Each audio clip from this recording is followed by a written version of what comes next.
service, and it's been almost 4 months in Unimony.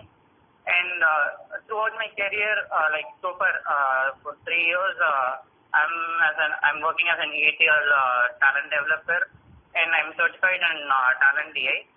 And to start with my project experience, while I was working in Virtusa, I was associated with Citibank client. And starting with, I was working for a data migration project where it is like a talent and Salesforce integration.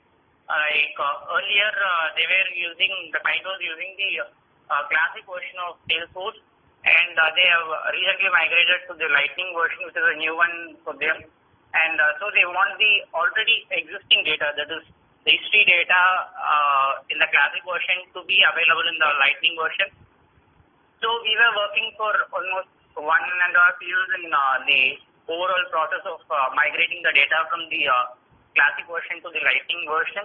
As we know that since it is a CRM, the page layout and the table structure, everything got changed over the period. And in the new version, as per the new version, we analyze the table structure, and we as per the client requirements also, we did the transformations of data, and we were loading those data from the classic version to the Lightning version, which took almost in 1.5 years of time. And in parallel, we also had like data synchronization. As I stated, it is a CRM project. What the client expectations were like, whatever the transaction they did it like the earlier, that is yesterday's date transaction, those things to be present in the CRM today. So near real-time data needs to be updated in the CRM so that it will be benefited by the business people for their analysis and stuff. And the data migration work was solely taken by the Virtusa team, and the data synchronization, Virtusa and TCS were involved in the development activities, and it has been in agile form, like stage by stage we released, and overall this is the flow we had. And post that, in the data synchronization, we had like heterogeneous systems, like few things will be from the Salesforce thing, and few things will be like backend activities are carried out by both talent and mainframe. So few things we will be getting the input from the mainframe team, and we will process it and load it in the database. And few things we will extract from the Salesforce CRM itself, and we will process it, and we will be loading it to the city internal system through the NDM process, like no data management transfer, where we will be processing the file to the city internal systems. And this is all the overall process, the overview about the two projects which I worked in 2.5 years in my career with Virtusa. And post my joining in Unimony, these people are like, they are nailed to the talent, and though they were using the talent for past 2-3 years, it is like they were doing most of the thing with the stored procedures, and just for calling the stored procedures thing, they were using the talent. So my initial work was like in R&D, where they have given me a module for which was already developed in the stored procedure, and they've asked me to replicate the same in talent. And I have completed that one, and I have given a demo on how the same thing can be achieved in talent, and what are the advantages we get by using the talent instead of going with the conventional way of using the stored procedure. And post that, I have recently developed one social listening dashboard, which is like, since it is an UAE exchange, this is a product-based company, and they have enrolled their website in Google Analytics. Like the analytics page will be giving the details about what are the how far their website has been used, and where are the in which regions and all they have been using it. and the overall the report will be generated in Google Analytics, and it will be saved in the Google Analytics page. And what our requirement is like, we need to fetch the data from Google Analytics, and we should process it and load it in the data warehousing system so that it can be used by the reporting people for the for reporting purpose, for generating the report. So here what we did is like, on a daily basis we will be getting some 30 mails which will be having a file. Each mail will be having an attachment having the data particular to the region. So what my task was to extract those mails. Like on a daily basis we will be receiving a mail. So it is like we don't have the control over when the mail will be triggered to us today. So it was we were asked to extract the yesterday's mail.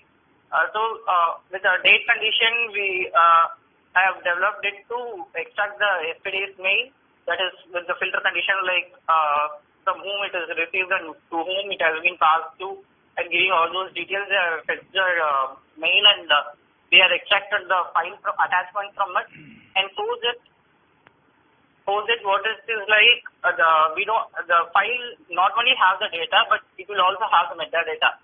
Like in the header will be like details about the data and from where it is given, and it will be for few lines.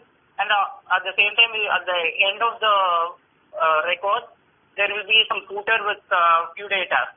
So it is like we need to omit the header and footer, which is like we don't have the definite numbers, like this many will be the header followed by the header that is field name followed by the data. Since we don't have that provision in that, what we did is like we need to analyze how many rows to skip, and with the Java code written, and I have skipped those data like upon finding the first column. Like we know the column name. So upon hitting the first column name, it should be passed. Until that, it should be omitted. The same way, like upon the footer level, we have some space followed by the initial column will be empty. Since it is followed by values are cumulative, that is the sum of data values. So we will have that empty column. So upon reaching the empty column, it should be stopped, and it need not process the following thing. This is a challenge. One of the things we need to do. And another thing is like, since it is an globally accessed website, few people will be doing the browsing with their regional language. But whereas for data warehousing thing, we don't, since it doesn't this particular DB for which they are asked to process it, it doesn't support the foreign language. Like we can load it, but it will be junk data. It won't. If I am giving articulation in summer, it will be loaded, but it will be in a junk data which the user cannot read it. So we need to omit those foreign languages row records.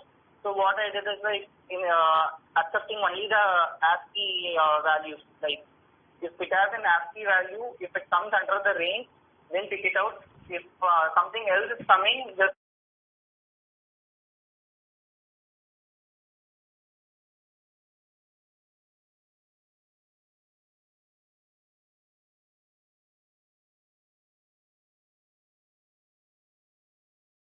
Okay, very good explanation from you.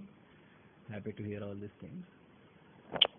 Can you please tell me about few of the best practices that you follow on daily basis when you are developing the ETL jobs?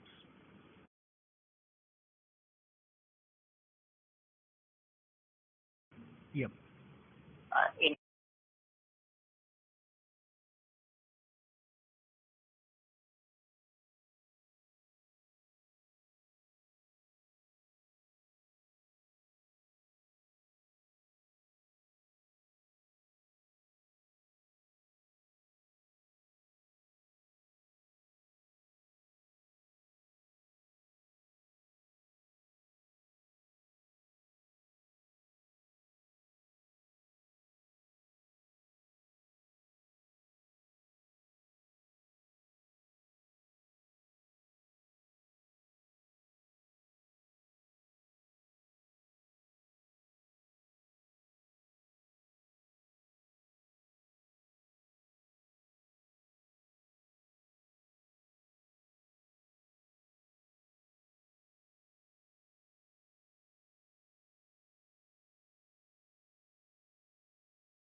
and few things like the exception handling, like if at all any exception comes, we should have that log, like what are the exception we are getting, where it actually failed, because of what it is failed. So those data needs to be retrieved from the job. So having an exception handling flows mandatory, and when we are using an DB connection, it's better like we are using a password decryption encryption thing, so that the password will, to some extent, like at least we can restrict the usage of the DB by from the other people.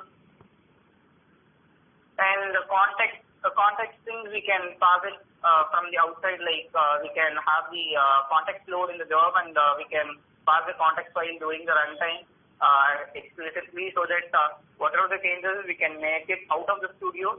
So it's better like whatever the minor changes we can come up, we can forecast in the future. Those things can be actually made it explicitly, so that we need not go to studio again,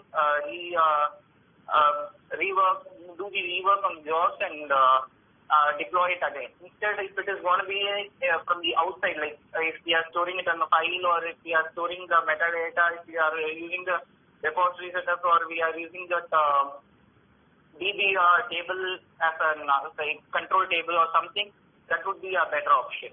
So overall, in generic way, these things can be used in practice. Okay, good, very good. Okay, I have one simple scenario. Okay. Okay. Your source is table, database table.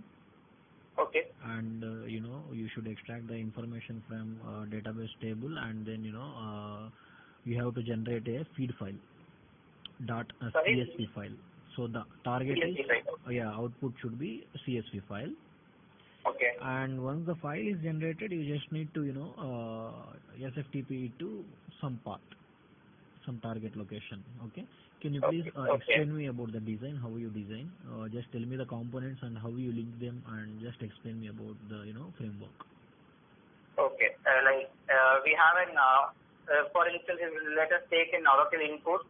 We have the Oracle input, and we will be extracting the data, and we will store it in a CSV file, that is C file output delimiter, where we can define the schema and other things. Once the file is generated, on giving an on subjob OK to the FTP FTP put and FTP connection, we can actually this is like the copy.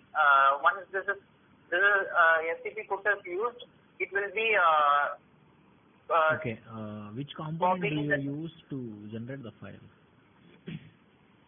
It's T file output. Like we can connect the input file, DB component to the file output component. On subjob OK, give it to the FTP or FTP like component we have put component. So in between this database component and the file component, do you have any components in between these two? If at all any transformation is needed, we can have a TMAP or something. If it is going to be a direct mapping without any transformation, we need not. Like instead of having a TMAP, we can. If it is a TMAP, like we can at least check like where it is. So it got fit, and in the output link, if it is going to be failed, obviously it doesn't fail. For our own confirmation, we can have a TMAP, but here it is not necessary. So we can directly connect to the output component, and on subjob OK, we can have that put FTP put, and we can give the values like to which server it needs to be go, and which location it should be placed. How can we capture the rejected records of inner join in TMAP component? Inner join, like in the output flow itself, we have that on the top of the output instance, we have that expression option. If you click on that, we have that output reject to our source and inner.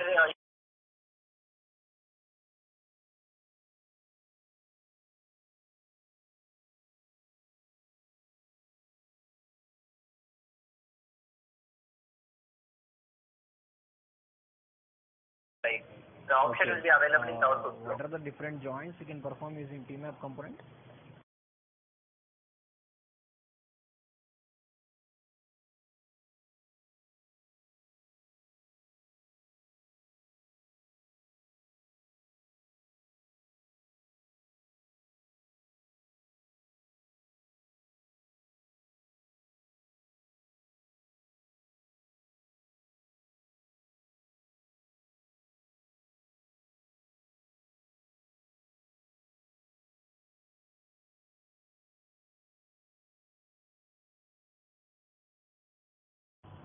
Okay, good. What is the use of deloitte component in Talend?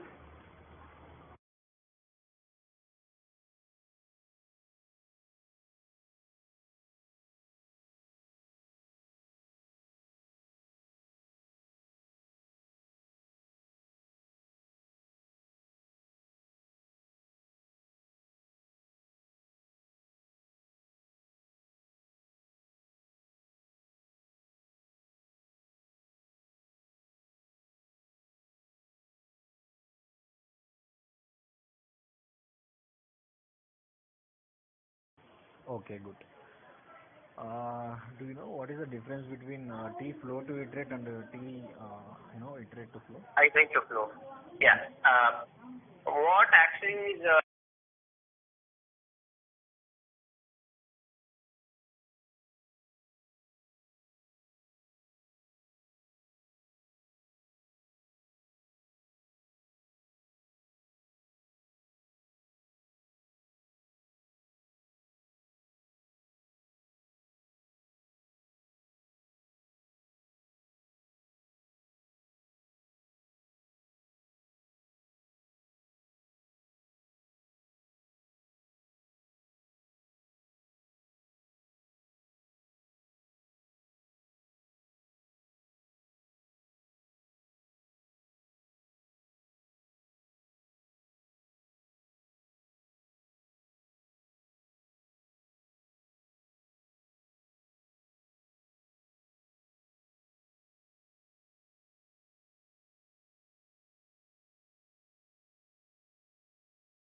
so that time, if you want to store every iterative values as in a cache, and once all the iteration is done, the preceding component has to be executed. That time you use the iterate to flow, so that all the iterations will be captured, and once that is done, the preceding components will be picked in a single flow.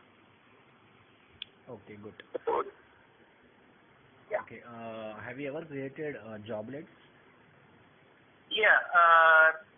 The joblet is like the reusable Okay. piece of Just a code. second. Can you please tell me some common, components which we use while creating the joblets? Like we can use any component inside. Like What are the common before that components? we'll be having that trigger input and trigger output component in addition. Oh. Like if you all you want to pass some values to the joblet, you can use that, and when you want to push some processed values to the outside, like the main job, that time you use the trigger output and they will pass it on. Okay. And the joblet is like a very usable code. We have used it for password decryption because anyway.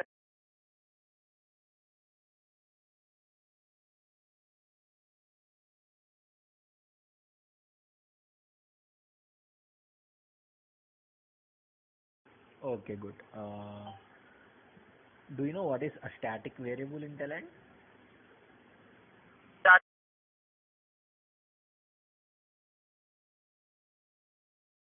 Okay, but what is the use of it?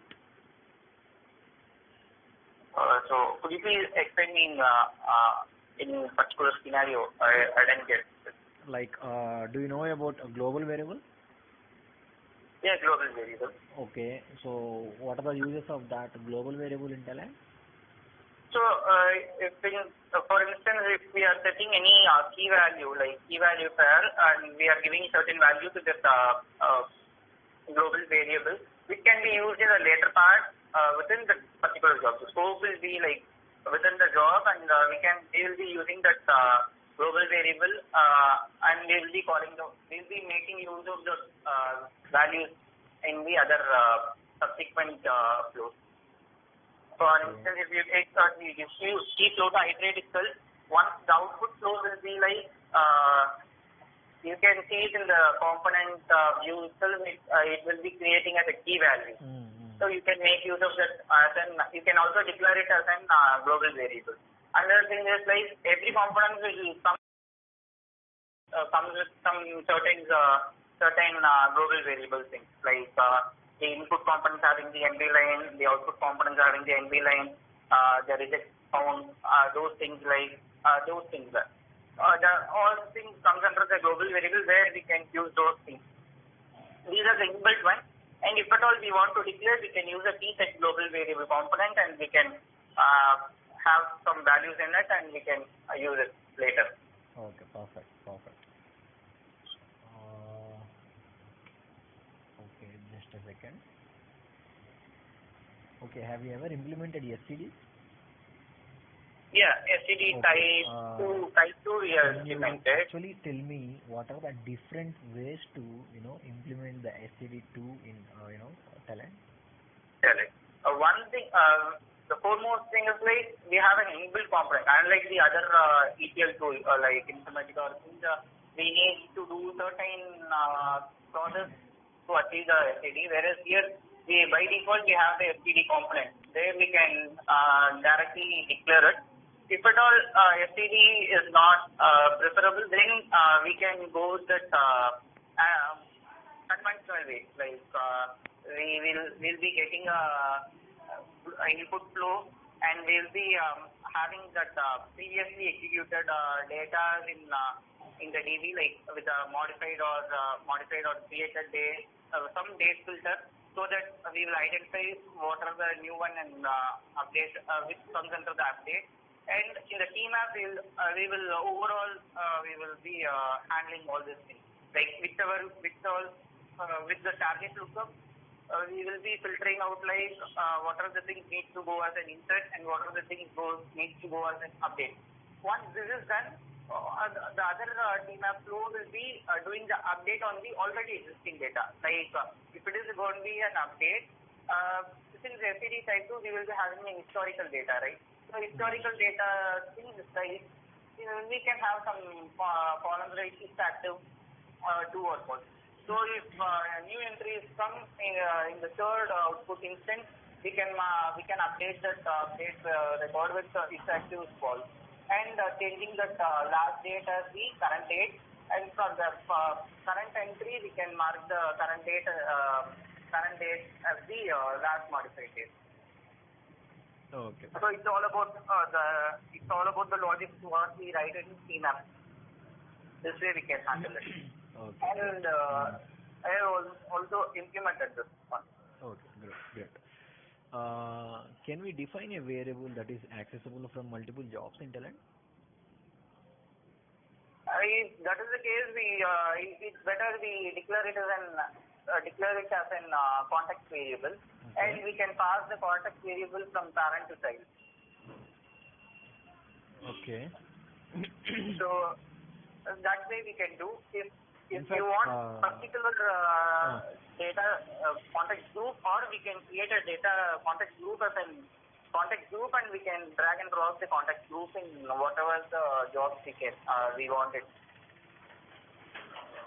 So, okay. This is what you are asking, or something? Yep. That is something. Have you ever created routines in Talend? Yeah, routines was actually yes. The recent one is for like camel case I have written because we don't have the inbuilt string handling functionality where we can have the camel case. And previously, like one thing is like for password encryption decryption. Initially, we used routine for doing the encryption and decryption. Later, we use some Unix utility. So for these things, we have written the routine. Okay, fine. Okay. So, is that possible to pass the context variable value from subjob to parent job?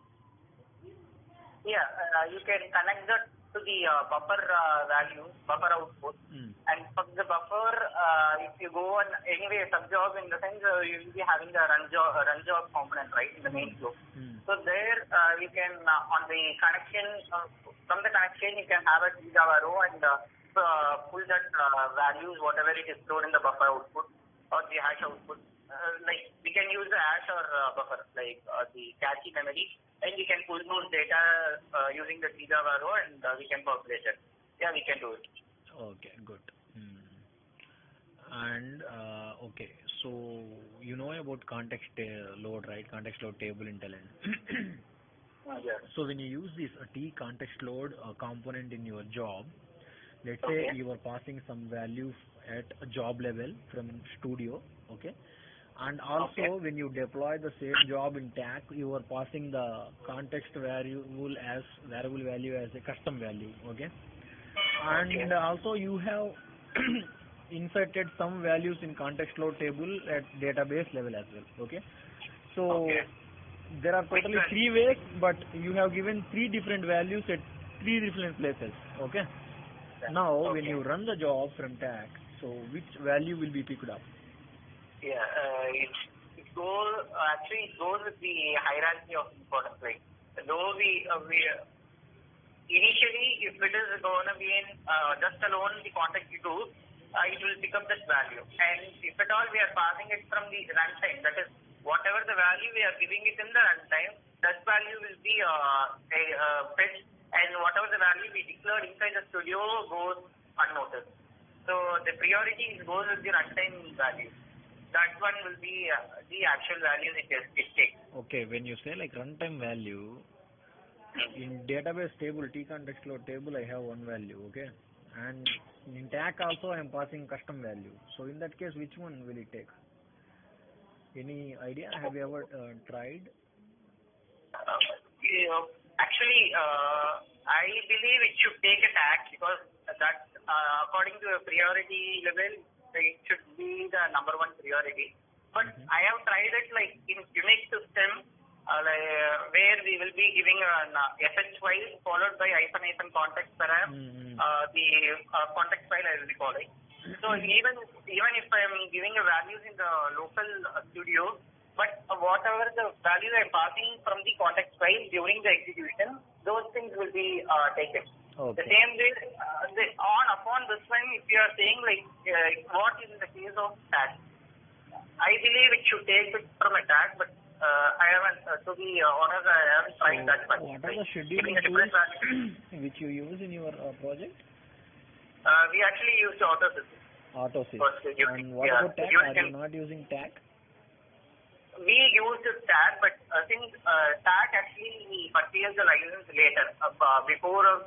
Since the project was long run and from the beginning since we were using the Autosys, we were going with the flow. So what are the differences have you noticed between these two?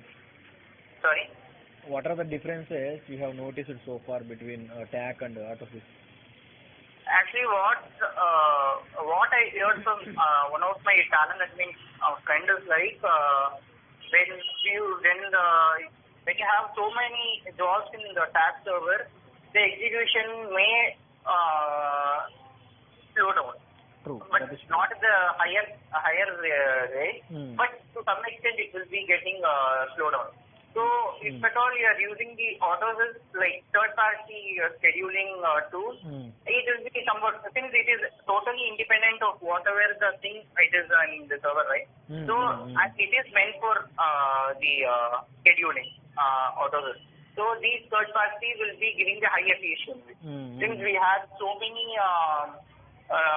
systems involved in this particular project, like Salesforce is involved, mainframe is involved, Tablet is involved. So since so many applications are involved, they have preferred Autosys. So this is what I heard from. Features-wise, which one has many features? Feature-wise, I think more or less both have the same features. Right? Here also we can have full governance or full ownership on the job, like whether it should be when it should be executed, where it should be stopped, or the abort option. The same way we have all those things in the AutoSys. More or less, the option-wise, it is same. It's just that since they were using it from the long back and they have the license, they were stick to it. And taxing they haven't used, but since it is, we purchased it later and later they were moving. But unfortunately, I left the organization and no. Convinced that you are strong in data integration part. Okay. Sorry. I am happy that you are strong in data integration part, but coming to scheduling part, let me ask you a few questions. Maybe 2 or 3 questions.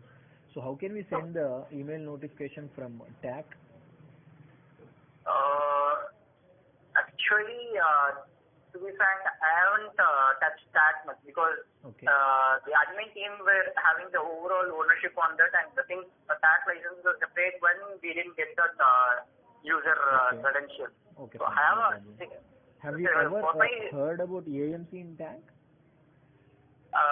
The monitoring, right? Yes. Possible. Yeah, I have heard it. Like all these things, I have the theoretical knowledge while doing my certification, but it's been quite long time. Because you mentioned that you are certified talent administrator. Yeah. No, actually we did it. This is for talent DI, not for talent.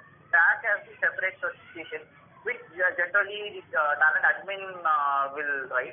Whereas the developer part, we will be writing the talent DI certificate. You are certified in only data integration or also in administration?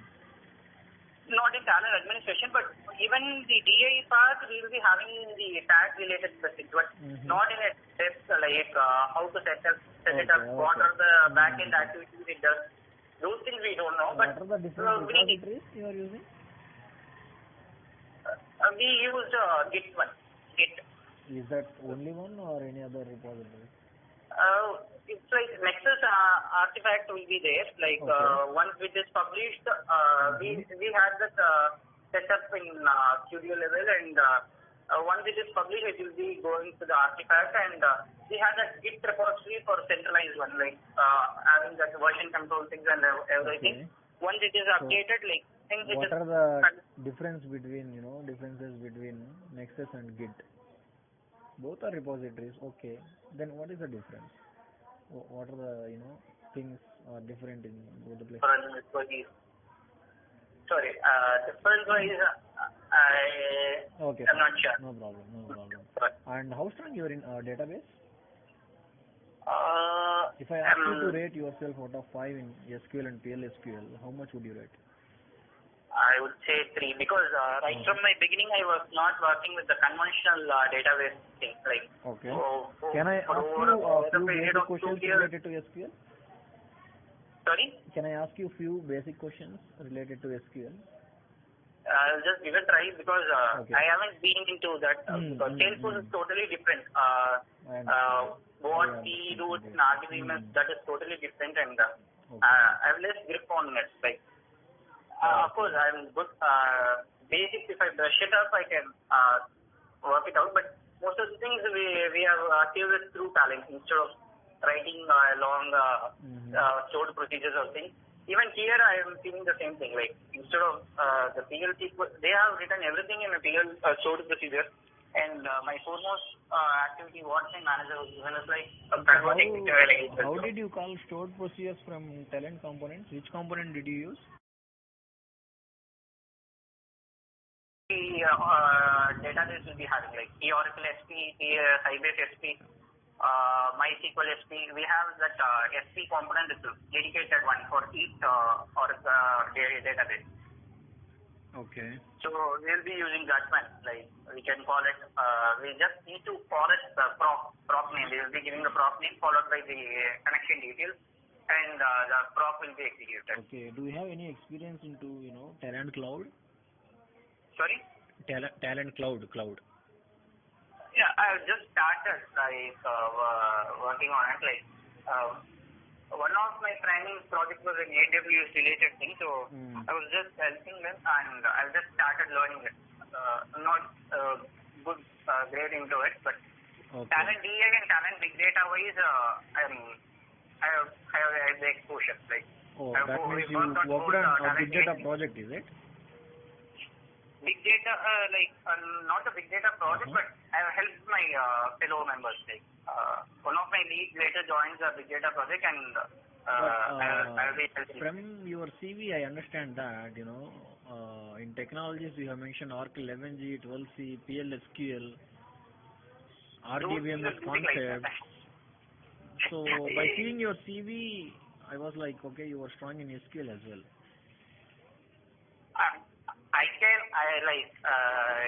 If the scenario rise, I can obviously work, but okay, let's try to answer a few basic questions related to SQL and PLSQL so that I can understand how strong you are in those areas. Okay. Fine.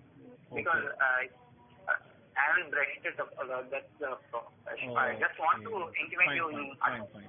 Okay. Yeah. No problem. Do you have any questions for me, Adi? Expecting no, actually, because I'm desperate to job change, because here I don't see much ETL scope, and I recently joined here. And, yeah, I was about to ask you same question. Why are you looking for change? Because it's a very short time in your current project, right? In current company. Yeah, actually.